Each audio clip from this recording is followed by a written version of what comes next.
Good morning, everybody, and thank you for joining us for the Voice of the American Workforce Survey Recap. A big thank you to our event partners, Employbridge and ResourceMFG, for partnering with us on this event year after year. Before we get started, a few housekeeping items. If you have questions, please submit them in the chat box, and we will do the best we can to get to all of them. The session is being recorded in case you would like to go back and rewatch anything you may have missed. After today's presentation, we will send out the survey as well as the contact information for our panelist and presenter should you have any follow-up questions. And with that, I will now turn it over to our presenter, Kathy, with Employbridge. Kathy? Thanks so much, Katie, and welcome everyone. Happy Wednesday. We've made it. Good to see everyone. I'm going to begin to share my screen here that will ultimately get us through to our presentation, and we can go from there. Let's see if all the testing works.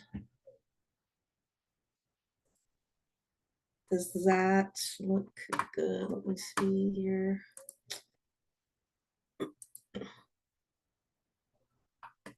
How does that look, Sam, maybe, or Katie? Everything look good? All right, wonderful. So let's get started, guys. Excuse me, I'm a little, have some summer allergies here, but for those of you who have not heard of our survey, it is the largest and longest running survey of our U.S. hourly workforce. We've been doing this for a really long time. You'll see since 2007, and it has afforded us a great opportunity to look at this data year over year, identify trends, understand how the hourly workforce views their relationship with work. And so I'm excited to share that information with you today. I think one of the things that's really important when we think about a survey is the context in which folks were answering that survey. And so you'll see today that we're going to go through some high-level labor statistics to give you a sense of their economic conditions that the folks were answering in, and then we'll jump into the survey results and our recommendations for you all as employers. First, the labor market is still tight. I mean, we're constantly working through that balance of inflationary pressure and that kind of thing. And so just again, if you're not aware, the unemployment rate is still sitting just under 4%.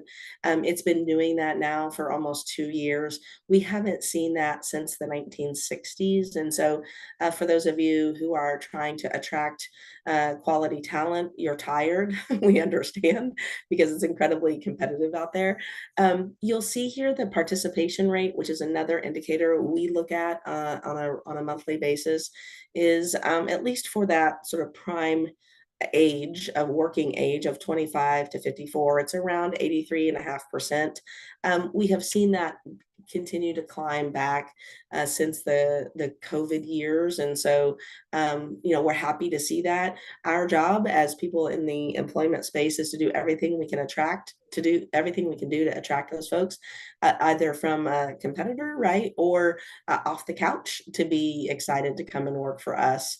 And then you'll see this job growth has been coming down, but really not enough to keep pace with sort of the demands we have demographically and otherwise. And so it's just, again, something to continue to monitor and understand. At the end of the day, we have still more job openings than people looking for work. And that's why, it's still, we may end each day and each week still having some openings that we wish were filled. This is just, again, high-level view of both warehousing and manufacturing.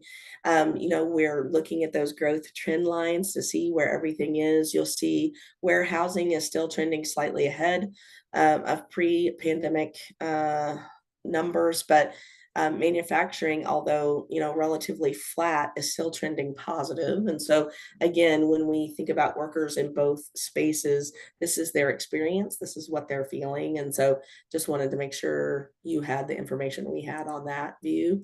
And then interestingly enough, quits and separations, we're starting to see this actually stabilize and actually come down quite a bit. And so again, right after COVID, we saw a lot of movement, right? Not only sort of cross country, but also just within a community. Folks tended to stay closer to home, wanted to be where they could take care of family members, elder care, that kind of thing. And so we're seeing this concept of an hourly worker now sort of setting down roots and, quote, staying put is really affecting how they can look at work and what they want to do within a work setting. And so remember this because it will come up in our results later. And then, we at Employbridge do several sort of check-ins with our employers over the course of a year. And you'll see here, we thought this was super interesting as we think about the challenges that folks are seeing in the industrial sector. And we just stacked these together, our last three, so that you could see some of the movement that we're seeing from our employers. And again, we service the entire supply chain. So this gives you sort of some breadth as well as depth. And so you'll see in Q3 of last year, retention, economic uncertainty, recession, these were all things sort of top of mind.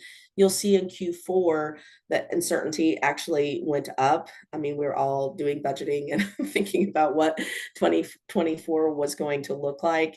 But then you see skills shortage trying to start to come up there a little bit. And then early this year, you see increasing of wages moved way up in the list of things to consider and think about, certainly with retention and skills. And so we love to see the juxtaposition between our client view or the company view and the worker view. And so you'll see that based upon our results, our workers are really in line with what you are thinking about from an employer perspective. And so super exciting to see that there's some commonality in thought there. We also wanted to just share a little bit about what we heard as far as what the potential investments would look like this year. The reality is, like I said, we've been doing this survey for a really long time, and we've made recommendations over the years that are starting to come to fruition in the workplace. And we're excited to see that. We're seeing things like flexibility around shift and schedule. We're seeing an improvement and new different benefits coming around. Folks are really focused on making the environment as good as it can be for that worker. Looking at that permanent workforce, how do we continue to upskill the people we've got versus constantly coming in with other new people? And then ultimately, like I said, a real investment and purposeful view on training and upskilling, knowing that the way of work is changing, and how do we make sure we've got the right people with the right skills to go with us on that journey. And so let's jump in, right? That's sort of a look of the outside view. And now let's get very focused on that hourly worker and how they're thinking about things. You'll see here, we're going to focus on a few major topics. One, advancement. That leans nicely into upskilling and training. So we'll talk about that relationship. Also, treatment on the job. Expectations are changing as our workforce is changing, right? We have a lot of folks on that sort of retirement end that have the next 4, 5, 6 years left. And so they're sort of holding and like, I can see the light, and so I'll sort of take on anything that comes my way. New generations coming in have a different view of how their work experience should feel and be. And so we need to take that in and meet these folks where they are. And so let's take a look here. So one of the questions we ask every year, we've asked since the very beginning, is what is most important to you when looking for a job? You won't be surprised. Pay has always been number one. We probably wouldn't expect any different. I think the difference here, or the thing we wanted to point out, was actually that pay has gone down as far as its relative importance to the other topics here, which is super interesting. And you'll see that advancement has actually gone up in relationship to pay. And so we saw this last year as well, but we didn't see it have as much importance as it has in years past. And so I say this to say, keep this in mind. It is on people's minds. We think it's on people's minds because they're deciding to stay at their location and continue to work at one location. And so they're looking for, how can I earn more? And I earn more if I am looking and am employed at a place where I have advancement opportunities. And so this is something that you should keep in mind, especially for your star players, how to make sure they know that there's a place for them and what that would look like for them. This next question also is important here. So this is other than pay, what else can we do as employers to earn loyalty? And so you'll see advancement is number one here. Again, this idea of, is the company I'm considering or I am working for promoting from within and sort of, quote, taking care of their own? Like, is there a place for me? Can I see my future path here? It's definitely on people's minds. The idea, hey, I'm going to come in and work this same job at the same pay rate for years. That's not something hourly workers are looking for. They want a path. I think we see in the survey, they're more than willing to earn that, to perform, be there every day, be a good worker. But in return, they're looking for ways to advance. You'll see benefits is back up, which it has not been in this number 2 spot for several years, which is super interesting to us. And you see it sitting right there with advancement. We likely see this improvement in benefits because the pay rates had some large growth after the pandemic, and so we saw pay rates increase, $3, $4, $5, $6 an hour over the last few years, and so because of that, these folks are potentially earning more than they've ever earned in their entire life, and so now they actually can go from, hey, I'm just worried about paying, for my accommodations for my car, to, hey, and now I can also afford some of the benefits maybe that my company's offering. So they're super interested in that. And then ultimately consistent work, especially, in these economic times, this is incredibly important to these folks. Again, why? Because consistent work for them equals, of course, job security, which equals financial stability. And at the end of the day, these folks are looking for stability.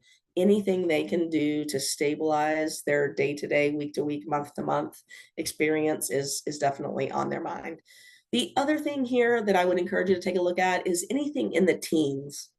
And so you see here things like good company culture, flexibility, respect.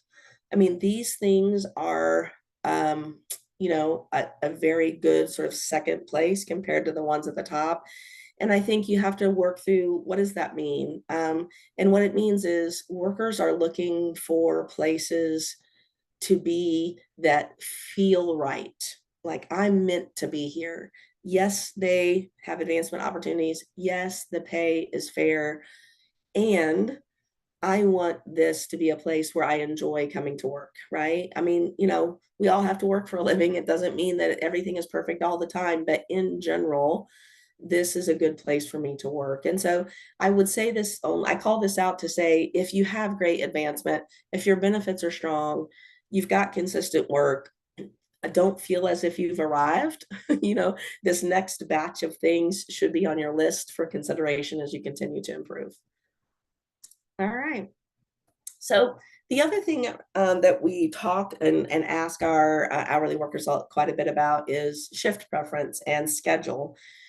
And we're seeing some movement here that is super interesting, interesting, I guess, to a data person like myself, but interesting in that we hear, regularly from the manufacturers and logistics folks like, hey, if I'm going to look at schedules, do you have any information to help me decide where I should lean one way or the other? And so what you are looking at here is, in the purple is all the respondents and the shifts they work today. And the green is their preference. And so you see some interesting things here, like in the 4-10 hour category there, that second category, looks like there's some room. If you don't have anywhere in your facilities a 4-10 hour shift, it looks like some folks would be interested in moving in that direction, and it maybe not be available to them today, but they would prefer something like that. You'll also see some movement in that 3 to 4 12-hour shift, that there's some folks who would be interested in moving, or their preference is to move there. Last year we saw some of this on the 10-hour. We did not see it on the 3 or 4 12-hour. And we think we're seeing this again because pay rate growth has slowed quite a bit. And it's still there, but it certainly isn't multiple dollars in pay rate growth. And so, in our current economic conditions, with folks sort of staying where they are, they're trying to figure out how can I earn additional income because of they're feeling that inflationary pressure. And so we think we're seeing some of this because, hey, if I work 4 10s, yes, maybe for some of them I can spend more time doing things with my family, but more likely is so that I can pick up more work, right? That I can subsidize my full-time opportunity and pick up some more work so that I can keep status quo, right, with my monthly financial scenarios, right? You'll also see here this 4 to 6 hour shift, which is traditionally what we would call in our world sort of a gig shift. And so think about, if you have an 8 hour shift today, that like we would unbundle that, right? And you'd have 2 4 hour shifts, for example.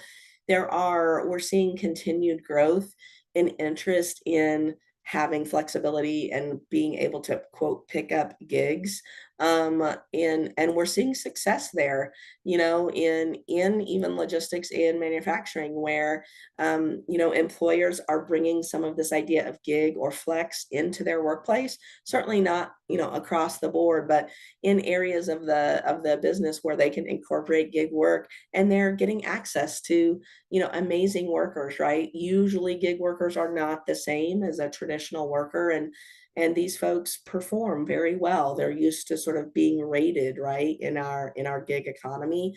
Everyone who delivers, drives, does whatever, they're rated, right? And so these folks come in ready to work, get it done, go on to the next thing. And so again, super interesting. We saw a 7% increase in workers who had gig experience compared to last year, which is big, right? I mean, 7% in this survey set is a big jump.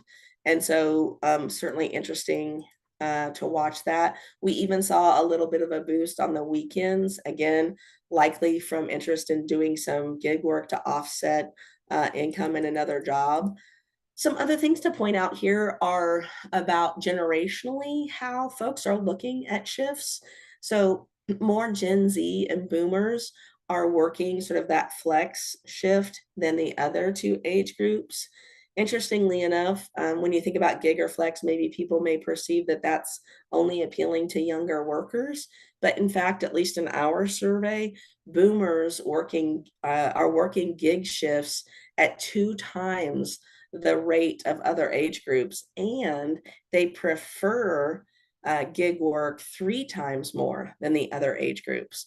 And so again, if I'm you, I'm thinking, amazing. Like, I have all these retirees or potential retirees in my workforce today that will start to move along. They're leaving, they're taking with them maybe 10, 20, 30 years of knowledge and information.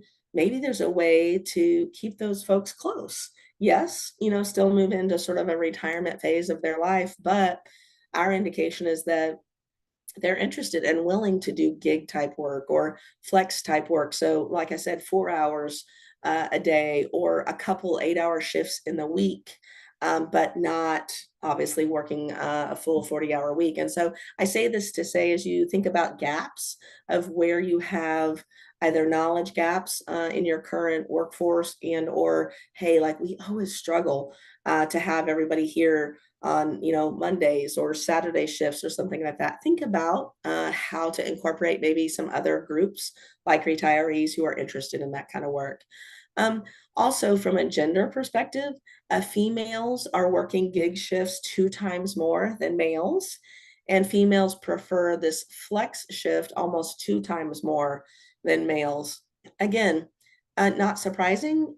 Females likely are taking care of the family, right? They're moving kids or, elder care type scenarios back and forth. And so this flexibility still allows them to work and do a great job for you and take care of their family. And so again, if you have a lot of females in your workforce or you'd like to attract more, thinking about your schedule and your shift structure is really important because they're looking for certain things. We also, again, just from a caveat perspective, one of the things we talk and ask about is how workers interact with timekeeping systems and learning about their pay and all these types of things. And so we saw a 10% increase from compared to last year, and workers willing to manage all of their work via their app. So think clocking in and out, monitoring their pay, alerting to absences, and that kind of thing. And so just again, for your awareness, that attitudes and sort of adoption of technology related to work is changing, and they're willing to do that. I mean, I think we saw several years of please say it isn't so. Like, I don't want to go down that path, and the tide is definitely shifting for sure. And so just again, top of mind, keep it, if you aren't exploring better tech or better ways for folks, like just think about that long line at the, shift clock in, clock out. Those days should be moving on. They should be able to geofence and clock in and out from their phones and get to their line faster and be ready to work. And so folks are more open to that than they've ever been before. All right. And so I share this slide most years, just again to keep in mind for you that there are other alternatives than pay increases to reward hourly workers. They traditionally like PTO as an alternative. Of certainly from a cost, it's a lot lower from a benefit perspective. But something interesting this year that we haven't seen in a minute, and that is an actual drop in interest of PTO versus pay. Again, certainly the vast majority are still interested in PTO, but I bring this up to just make you aware that in logistics especially, there was almost an 11% drop, meaning people were more interested in getting a pay increase than getting PTO this year compared to last. In manufacturing, we saw about an 8% drop, so still statistically significant for sure. I say all this to say, if your location has not had some type of regular pay increase over the last, let's say 12 months, 18 months, that is on people's minds. And so they want to continue to figure out a way to earn more. And so just again, an interesting maybe mindset shift compared to how people were looking at things last year. All right, so let's jump into our next topic here, which is about treatment. And so, the reality is employers have done a lot of good work over the last 2 or 3 years. They've improved, and the locations have improved, the experience has gotten better. And so now that we're here, workers are now sort of leaving more for emotional scenarios and less for, hey, I want 50 cents more an hour, or I want this unique benefit down here. That while those things are important, it's not the sole reason. We're seeing them leave more for the things you see here. Hey, fair treatment. When I'm out on the floor, I, don't want to see a lot of favoritism. I don't want to see, hey, this person's related to this person, and so they get extra perks that other people don't. They really are looking for an even playing field, right? You see here, I found a job that paid more money, went down, like I said, across the board, those pay increases, certainly pay increases with large jumps has really settled and stabilized. We're not seeing that nearly as much. And so I think the other thing too is these reasons here at the top, we're seeing this consistently across all industry. So all supply chain, it doesn't matter, like a manufacturing worker does not have a different view here than a logistics worker, or even, a clerical or support position for these facilities. And so just be aware, this isn't just something that, quote, is happening on the floor. This is across your organization, office, drivers, anything. They're really looking to be taken care of on the floor. Again, this it doesn't mean special treatment, just fair treatment. And so I'll also say that we're not seeing any difference here in gender either. both males and females were replying very similarly here in this sort of structure and order. I will say this, the younger the worker is, the more they feel unappreciated or overworked, almost 10% more than a boomer. So our older generation, and this is what I was saying before, I think the boomers are sort of like, listen, I've made it this far and I'm going to work through anything that's here because I'm almost finished, right? Where the younger workers still figuring out, like, where do I want to be?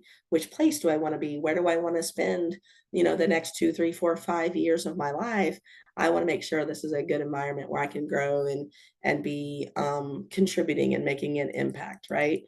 Um, some other things around here on this slide too are both males and Gen Zs were more likely to find jobs that paid more money compared to last year. However, more females reported higher pay rates this year than in 2022, so by almost 9%.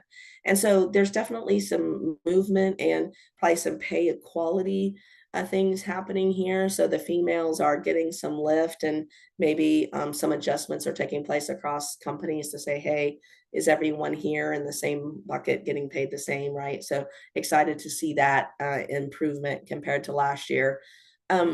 We also saw 31% of Gen X's reported higher wages compared to last year. Again, not surprising. Gen X is that generation that's moving into supervisory roles. They're taking on more responsibility. They may have new groups of, direct hires, for example. They're supervising people. And so not surprised to see that. But a third of them, which is a good chunk, right, are experiencing a pay rate lift. So that's great. I mean, it's likely many of these folks are starting to have families, right? They've got more responsibilities. And so it looks like, generationally, that makes perfect sense to have those folks reporting back that they're earning more. Again, from a layoff perspective, certainly Gen X and boomers are experiencing layoffs 5 to 13% more than your younger generations, your Gen Z and your millennials. And so again, not surprising. That makes sense. If you're in a layoff mode, perhaps you're looking at workers who are potentially more expensive because they've been here with us longer. That said, and like I said before, those same workers also, though, are very interested in gig work. They are very interested in flex work. And so as you think about reductions in force, also think about, like, are there creative ways where I could still keep these folks close to my company, keep their experience close? And so, yes, I may not be able to support them in a full-time capacity moving forward, but is there a way where they can work 8 hours a week for me, 12 hours a week for me, and still contribute, and we keep that knowledge and all that learning that they've made over the last, couple decades, keep it close to the company. So hopefully that gives you some insights here. You can all take this in and be like, this, applies to me in my business or not. But super interesting information, and a definitely a different field than we've had in years past. And then let's dive into upskilling and learning. We're definitely getting a sense from folks let me first of all, for those of you who haven't listened to this a few years in a row here, hourly workers generally are incredibly open to upskilling. There is a strong awareness by hourly workers that to maintain and to be competitive, I must learn new things. So they definitely feel this sort of gap in what skills they have and what they think their employer wants. And so that's amazing, right? I hear from many of our customers, like, Kathy, if you will just identify a learner, like, I'll take care of the rest, right? Like, just give me someone who's interested in learning and we can go all day, right? With that kind of mindset. And so what we're seeing, though, is a shift from just the idea of, I want to learn new things, to I want to learn new things because I perceive that that means more job security, more money, more advancement, right? And they're starting to really connect through, I guess, not just the I love to learn, but I want to learn because it unlocks all these things, right? And so you'll see there to the right, While we've always had a good number in that yes combination there, you'll see, you know, over 90%, which is amazing. What we've seen though is a shift from yes, I'll do it no matter what, whether I get paid to learn or not, to yes, I would like to learn and I would like to get paid, right? And so there's an interesting shift happening again. If I'm going to spend my own time doing these things, is this another way for me to earn additional income for my family? Um, the other thing is just the amount of time. I mean, look at the amount of hours these folks are willing to spend on this learning exercise, right, to get better. And so think about it, right? They're working full-time jobs, taking care of families, and they're also willing to do some extra learning. Some of us have done that ourselves over the course of our careers, right? So I would say this though, this is not every worker in your facility, right? So if you're asking, you may ask, Kathy, like, how many people are we talking about here? Statistically in our survey, we see this group of like avid learners, very hungry for this opportunity, sitting at around 26 or 27% of your hourly workforce. And so that hopefully gives you a sense of like, okay, if I'm going to go after keeping the best talent I've got, the talent who want to learn, the folks I'm willing to invest in, it's not all, right? But it's a sliver of that group. And then the challenge for you all ahead is how do I identify those folks? And then what things can I put in place to create that loyalty so that if I invest in them, they will stay, right? And become our future leaders of our company. These are the reasons why, like I said before, we're no surprise, 69% are interested in learning to earn more pay. You see stability is really on people's minds. Again, not surprising with the current economic conditions. And then this one I always like to point out, we see it sitting always in maybe the third or fourth spot, which is, hey, I want to get ready for a new job. The interesting thing is the new job or the promotion in my industry. You know, if you watch some national news, you'll see some, you know, sort of indication that, hey, folks want to get out of manufacturing or they're not really happy in logistics, but we don't necessarily find that to be true. You know, there's a good number of people who are like, hey, I want to learn because I want to stay here. Like I want to stay in this industry. And so I say that to say again, the challenge is to identify those folks and then make sure we're talking to them regularly on and about their career path with us. Um, I think the other thing here, just to be aware, is the number of workers actively looking for work last year fell by 10%. And so I think that's sort of interesting. Last year, it was a very active labor market. There were a lot of people like looking outward for things. And like I said, this statistic matches up with what we're seeing on advancement and that kind of thing. Like, hey, I want to stay here and I want to advance here. I think the other thing too that's super great is job satisfaction is also up. So, you know, across manufacturing, logistics, hospitality, it was up 7%. For women, up 4%. For boomers, up 9%. So there's a lot of job satisfaction out there, which is also great. So good job, like you're holding with you folks. The other thing though to think about or remember is while job satisfaction is up, optimism about their financial future is actually down. And it's down in every industry except manufacturing. And so I say that to say we have an interesting set of conditions when your worker is showing up for work. They may really like their work, but internally they're nervous, right, about what's going on financially in their family and at home. And so that may create certain sets of like anxiousness or anxiety. Like, well, I like my job, I'm really nervous that I can sort of make ends meet at home, right? And so last year, both job satisfaction and optimism were up, right? And then the economy started to struggle. And so I think that's on people's minds. And so just something for you to think about as you work with these folks. And then this is an interesting one for you, again, for those of you maybe who have robust upskilling or training programs, or those of you who don't have either. You know, Kathy, where do I start? We asked the question, if we were to offer a training program, what topics, right, would you be interested in?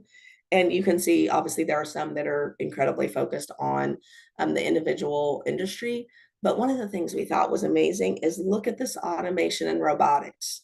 So we can carve out this data in all 6 of these industries. And in every one of them, automation and robotics was in the top 3, which I don't know if we would have predicted that, maybe, or maybe not. That was incredibly interesting that on people's minds is what they're hearing about digitization of things. How are things going to be automated? They're probably seeing a lot more sort of robotics in their facilities than they've seen before, right? And so it is on people's minds. They want to learn about it.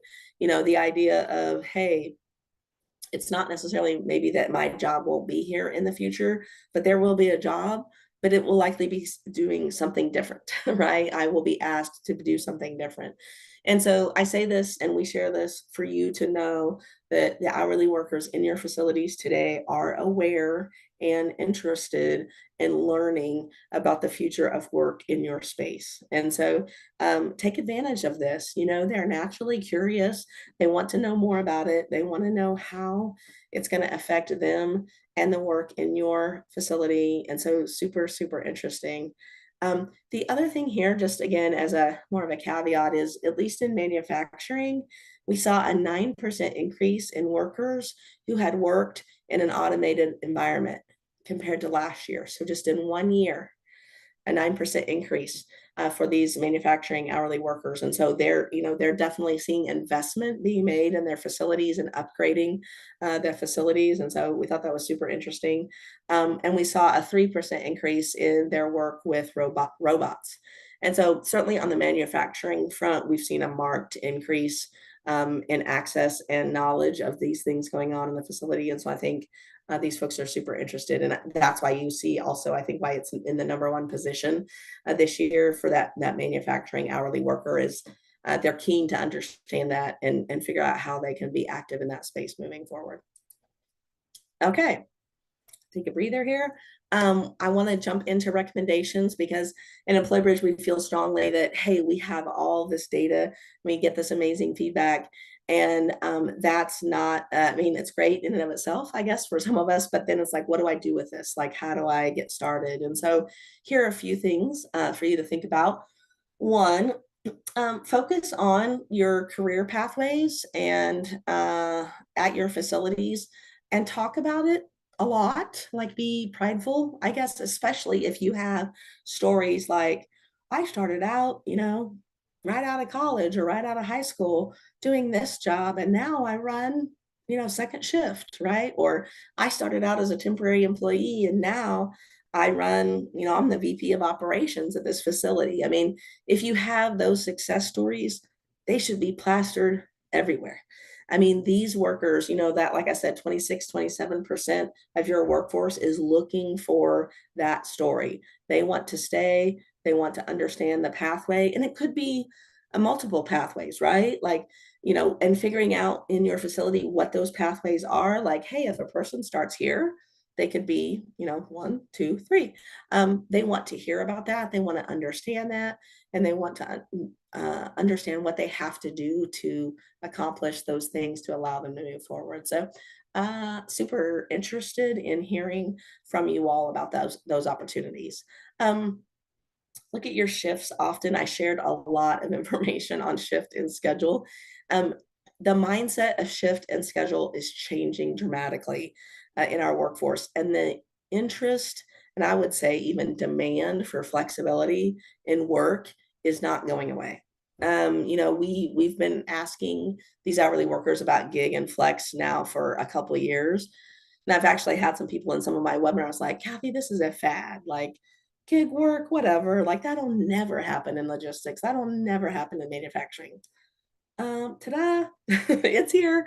It is here. It is staying. It is growing. Again, will it be your entire facility ever? I highly doubt it. I mean, maybe in some very unique situations, but in general, it will not replace all pieces. But there are really cool ways to be creative around shift and schedule within your facility, especially in certain parts of the facility. And so if you're not talking about that or thinking about that, you should, because your worker base is changing and they want some flexibility to still work very hard for you. They're very interested in their performance and their impact, but not in a traditional shift that we would be used to here over the last few decades. Your focus on fair treatment and just sort of recognition and appreciation for your workers is continuing to grow. Like I said, we started seeing this maybe a year or two ago, but it's really showing up in the top 2 or 3 pieces of feedback throughout the survey. And so the idea that a survey or a supervisor can continue to treat people poorly because that's how I came up in the business, or I survived and so they can survive. I mean, that sort of attitude is just not going to bode well for your retention efforts long term. Figuring out a way to get those folks up to speed, to train them properly, to share information with them from surveys like this, to say, hey, listen, these folks view work like this. This is how we're going to meet them halfway. They still have to do the job. They still have to be here. They still have to have great attitude. And we are going to talk to them like this, and we are going to interact with them this way, and we are going to treat them fairly, right? Those types of efforts in your facilities are incredibly important moving forward. About upskilling and reskilling, you may say, hey, Kathy, this is all amazing information. We don't have a budget for that. Like, how do we do that? And so I would just encourage you to get creative. And I'm sure many of you have done just that. There are a ton of folks locally who would love to help you with this. We've seen some amazing partnerships. We've seen, pro bono work, right? Where there's local folks who want to try out a new training element and they're, willing to do that at your facility for free so that they can use the learnings, right, to make it better for a product for them for later. So, continue to figure out and see who's out there in the marketplace who can help you be very competitive. Because again, as the data shows, folks are looking for training and upskilling at their employers, and they're very interested in engaging in that way. Show respect and compassion for workers, again, should not be something that we even have to put here. But the reality is many hourly workers come into the workplace sort of as underdogs, right? There are hidden rules. They generationally may not have people who can coach them and say, hey, this is how you're supposed to do work. This is how you're supposed to communicate with other people. This is, when you get constructive feedback, this is how it's supposed to work. They do not have that network to bring them along. And so that obligation falls to us as their employer to teach them, right, and bring them along. And so making sure that your leadership and your training teams and those kinds of things are sort of all in and understand that that's where they need to be. And then finally, pay is still important. At the end of the day, if you're sort of in that second half, that lower percentile, you have to fix that first. It doesn't matter really, how great of an employer you are. If your pay rates are woefully under market value, you will struggle regularly to get the best in your market. That said, on the other side, if you have competitive pay, awesome. Now you get to go play with some of these other things that we've talked about today and really make a big impact on these workers. And then finally, we do have additional insights other than just the survey. And so as Katie shared, you'll have contact information for us later. If you're interested in our monthly reporting or our quarterly reporting and you sort of enjoy this type of look at the workforce, happy to share that with you moving forward. So hopefully this has been helpful, and look forward to maybe answering any questions if you have those. Thank you so much, Kathy. We appreciate it. I'm Tricia Bowers, Business Development Manager for Northern Kentucky for Employbridge, and I'm excited for you to meet today's panelists. Jim, let's get started with you. Do you want to introduce yourself, and then we'll head over to Matt? Yes, I'm Jim Suber. I'm the Region HR Director for Geodis. Geodis is a third-party logistics company. We're based in the United States out of Brentwood. My region includes Indy, Columbus, Canada, and Hebron, Kentucky. Matt? Thanks, Jim. I was thinking about time zone, but I think we're about to roll into the noon hour here. So still good morning to everybody. But my name is Matt Melrose. I'm the CEO and co-founder of a company called TrailPath Workplace Solutions. We are a technology and people development company, and our sole focus is on building employment environments so that people and organizations can thrive. I've spent the past 20 years of my career all in the supply chain manufacturing space, and I truly believe that this challenge, tackling some of these challenging people problems will be the next frontier as we piggyback off of all of the operational excellence work that we have focused on prior, and obviously will continue. So thank you, Tricia and Kathy, and looking forward to the conversation. Yes, absolutely. Thank you for joining us. Our first question for today is, with the shrinking workforce and changing attitudes, how do we see this impacting our future as we compete for frontline talent? Who would like to start? I can start that one, and if you'd like. Obviously, Kathy presented a ton of just insanely, compelling information from, the I think it was a 0.8 was the number, relative to openings versus people that are, applying for those specific jobs. And I think the point I would make with this, Tricia, is that if we think it's hard today, it's only going to get worse. So we have to be very intentional in what we're doing, right? I think, statistically, our current, macro level turnover rate is about 47%. Obviously, within logistics and manufacturing, some places we've seen it lower, some places much, much higher, especially in the temporary space. But I think the other thing is, by the year 2030, we'll have 72 million boomers that will be of the age of 65 and able to retire. So obviously it likely won't happen like this, but that could be a retirement cliff in impacting us all, as we compete for talent. So I get my point, I would say, and I'll allow Jim to comment, but is that if we think it's hard today, it's only going to get harder. I agree, Matt. And there's a lot that goes into it. I mean, schedules, types of work, opportunities for advancement. Is it a comfortable environment? Is it where I want to be? Is this where I want to be in X amount of years? The workforce is very different than it has been in the past. I've been with Geodis for 7 years, and I would be considered basically a dinosaur at most companies. Because people are looking at staying at companies for 1 to 3 years, and I want something new. And this is not just younger folks that are in their 20s. This is people that are in their 30s, 40s, 50s. Hey, I need something new. That is trending, and it's a real trend. Hey, I've been here long enough, or they're not appreciating me. Everyone's feeling underappreciated. So we do a ton of work in terms of the engagement space with our teammates. We have an engagement committee at two of my campuses. I mean, and it's to enjoy yourself at work, but also to make sure that we're listening to our teammates. We have Work Step, we have Talk 5, Let's Talk, all designed to really find out what's going on. And we're constantly asking our teammates, are you happy here? What do you need? Are you pleased here? So we offer, depending on the time of year, we offer 5 different schedules. We've been doing variable/flexible employment for 3 years. We were one of the first companies that's in our area that offered the flexible shifts.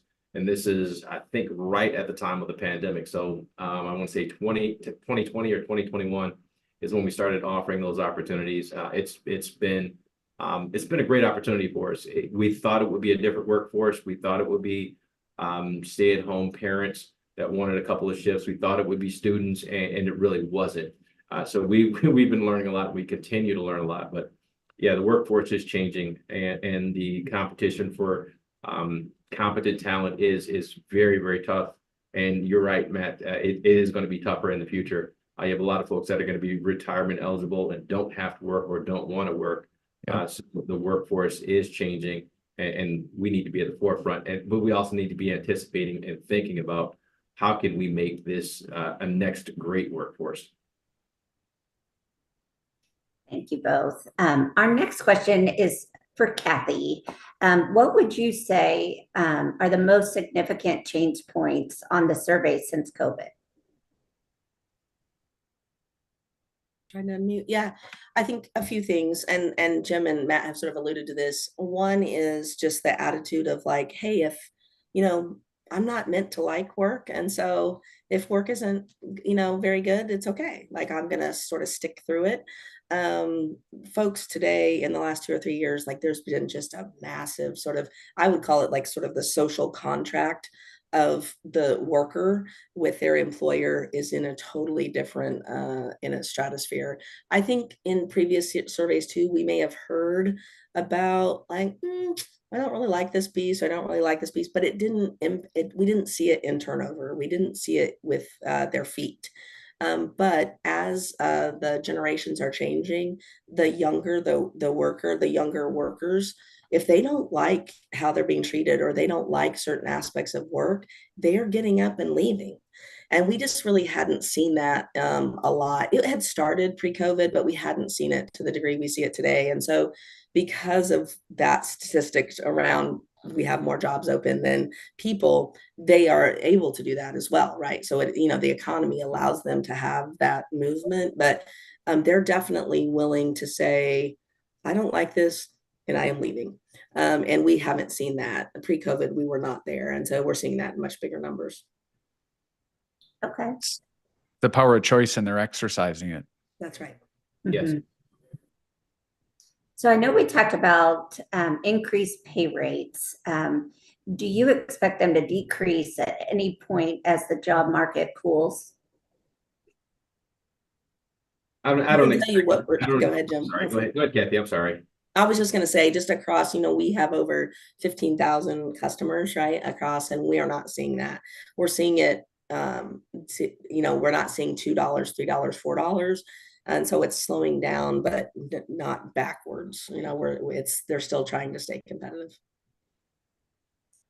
Jim? I don't see it decreasing. If it remains flat, I can understand flat, and then you probably take a look at some type of ratio to cost of living. I mean, in America, we don't follow cost of living as they do in other countries. So in other countries, if you have a cost of living that increases 10%, then you may follow with an 8 to 10% increase. That's not how it works here. So a flat increase of 2%, 3%, I can see, but I don't see it going backwards. I have not seen in any of the competitors in any of my markets, including Canada, where the pay rates are going backwards. But again, I think flat increases over the next couple of years, I think is where we're headed.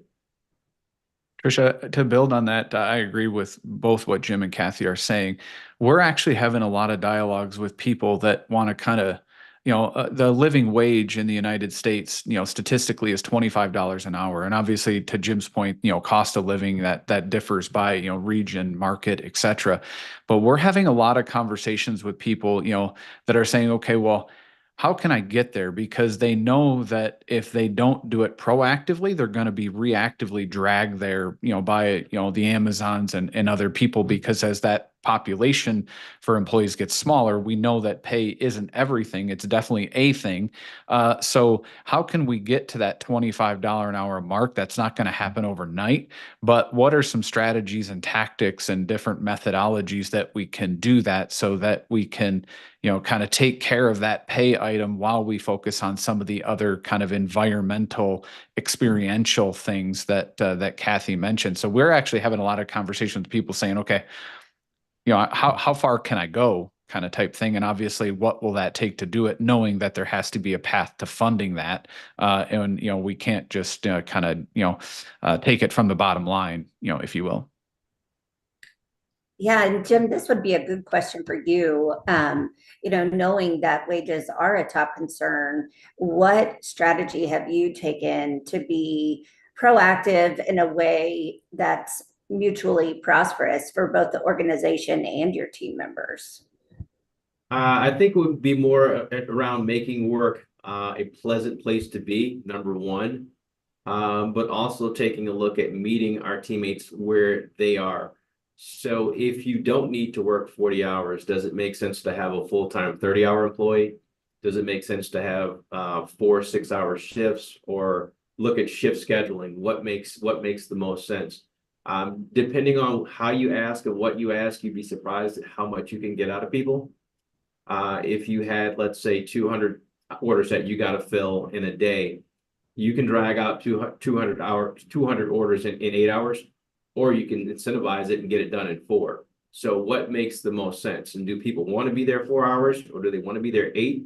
And we've asked, and we've actually had meetings, and we've actually made changes. So we've turned a 40-hour shift into a 30 on, and then 40 on the next week. I mean, so we've tried to remain flexible and get creative, but get creative using the feedback from our teammates.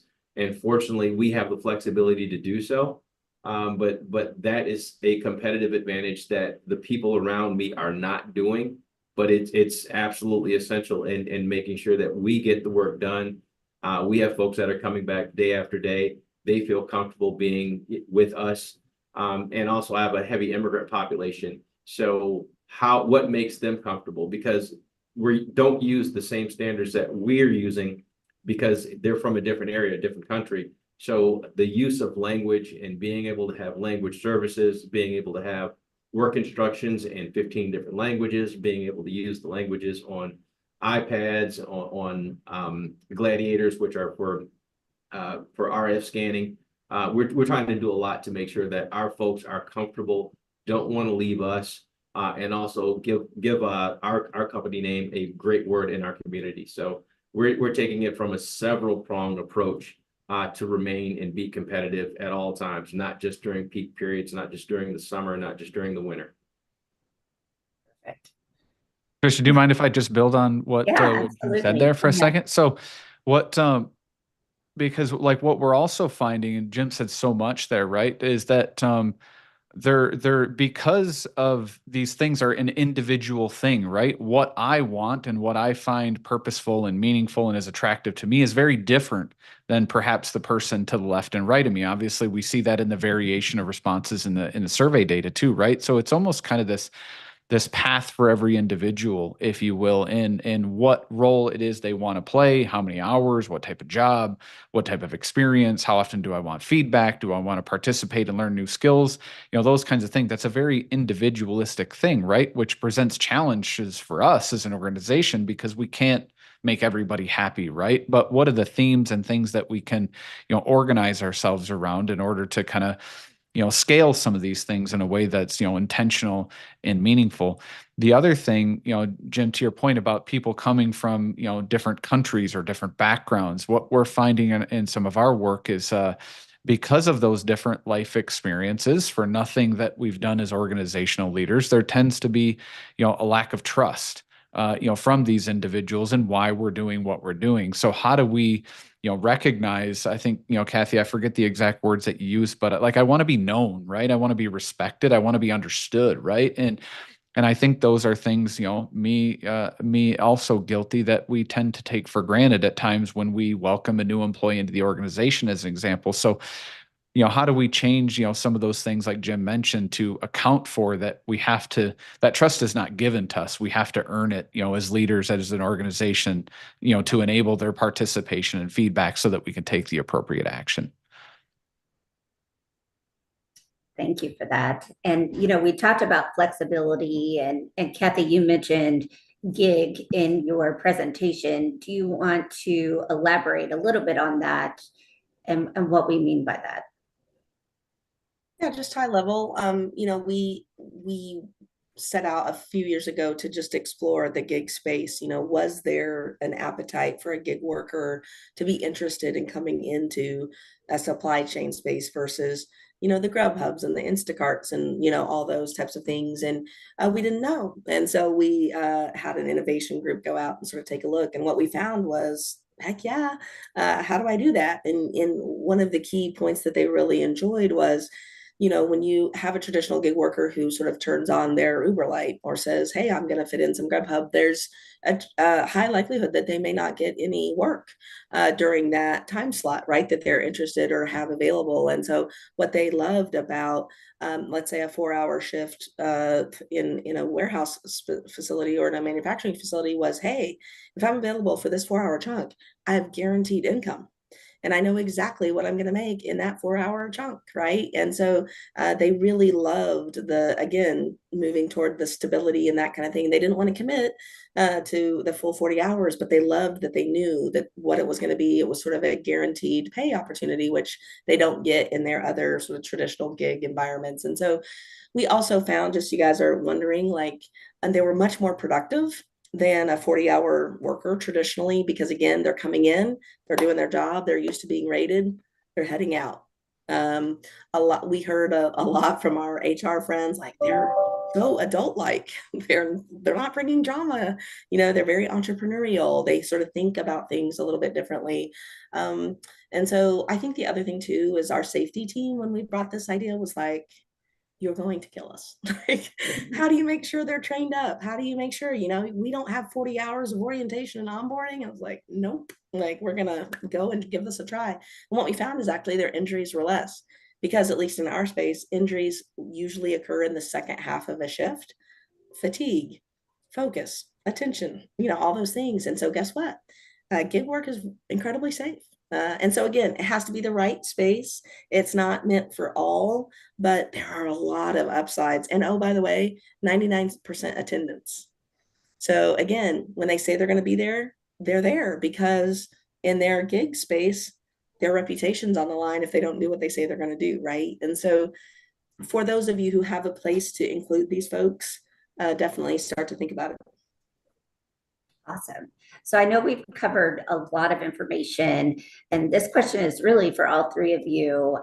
Where would you recommend getting started? Where do I start first? I'd say pick something. Don't try to do everything. Just pick something. Just pick something. I mean, because if you have 5 ideas and you want to start all 5, you're not going to give it all your attention. So just pick something. So when we decided to do the variable labor, we picked that and we said we're going to do our best at it and we're going to kill it. And then the next thing that we said is instant pay, or well, it's considered instant pay, but what it is you get paid the following day for whatever hours you worked, up to 50% of the day prior to. So we found a great company. Then we went after that and we killed it. Then we picked something else and then we went after that. But if we had done all 3 or 4 initiatives at the same time, they wouldn't have got the same attention. We would have rolled out several things at the same time. It would have been lost in translation. It would have just been a mess, in my opinion. So I would say just pick something one at a time. It fail fast. If it doesn't work, go on to the next thing. But give it 60 or 90 days and give it your all, and then go on to the next. But again, don't try to do everything at one time. Yeah, well said, Jim, because I think, first thing is if you don't know, we need to ask, right? Like, what are those things? And what we're seeing is that, we think we know, but we don't really know, and we certainly don't understand. So I think, first is how do we, to Jim's point, if we're gonna, we're gonna do one thing first, let's make sure it's something that's impactful, right? And that it's not a guess. And that it will yield something for everybody, the organization and the people. And then I think on our work, it's focus on, building the trust first. And these can be little things, but what we really want to do is get that flywheel going, right? So it's, trust and fundamental needs, which is where some of the pay and control and fear and safety would fall into. And then at the end of the day, how do we unite around the work and the work environment? So because, how do we make it better, whatever those things are, to Jim's point, right? Because ultimately at the end of the day, if we're going to go back to wages as an example, in order for us to pay more, we need to be more productive in order to do that. In order to do that, we need people to participate. So the communication of, here's what we're doing. And then to Jim's point, following through it, that's how we've kind of approached it to make sure that it's, kind of a crawl, walk, run. But ultimately, we're seeking everybody's participation, because at the end, in order to get what everybody want, we all have to participate. Perfect. Thank you, guys. Katie, did we have anyone in the chat have any questions? No, ma'am. Okay. Well, thank you, guys. We've been partnering together for a long time, and so we truly appreciate the relationship that we have with you. We appreciate the opportunity. Kathy, thank you. Jim, thank you. And Matt, thank you for joining us. And if you guys Yes. have any additional questions, please reach out to us. We'd love to answer any questions you might have. Thank you so much, Trisha. I Thank you very appreciate you much. moderating, and thank you to our panelists and our presenter. As Trisha mentioned, a copy of the survey will be sent, as well as a link to the recording and the contact information for everybody on today's call. So I hope everybody enjoys the rest of their day, and we will see you later. Thank you. Thanks, everybody. Thank Take you. care.